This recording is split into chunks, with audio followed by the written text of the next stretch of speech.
আসসালামু আলাইকুম দর্শক বন্ধুরা, আজকে যাচ্ছি গুরুপুরে। ইদানিং এত ঠান্ডা পড়তেছে যে কারণে আমার মোবাইলটা অনেক ঠান্ডা হয়ে যাচ্ছে। সেই কারণেই একটা মোবাইলের জন্য সোয়াটার আনতে যাচ্ছি। সোয়াটার মানে মোবাইলের কাভার আর কি। তো একটি সিএনজিতে উঠে চলে আসলাম শহীদনগরে। আমি ওভারব্রিজ দিয়েই বেশিরভাগ যাই আর কি। ওভারব্রিজ দিয়ে গেলে কোনো দুর্ঘটনার শিকার হতে হয় না। অনেক মানুষই আছে নিচে দিয়ে দৌড় দিয়ে তাড়াতাড়ির জন্য চলে যায়। তো এপারে এসে একটা বাসে উঠে গেলাম, একেবারেই লাস্টে সিটে বসলাম। সব সিটে মানুষ বসে পড়েছে, একেবারেই লাস্টে সিটে বসলাম। তো গরুপুর এসে একটা সিএনজিতে উঠে গেলাম, উঠে গরুপুর বাজারে বললাম তো দোকানে যাব এখন মোবাইলের কাভারের জন্য।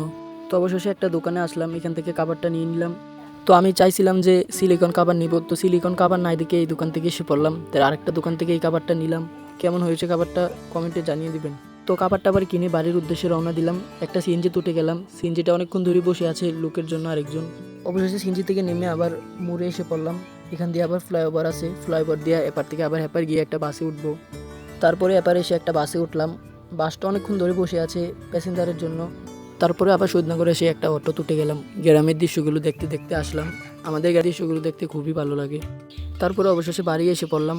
আমাদের ভিডিওগুলি যদি ভালো লাগে তাহলে লাইক এবং কমেন্ট করে যাবেন। আসসালামু আলাইকুম।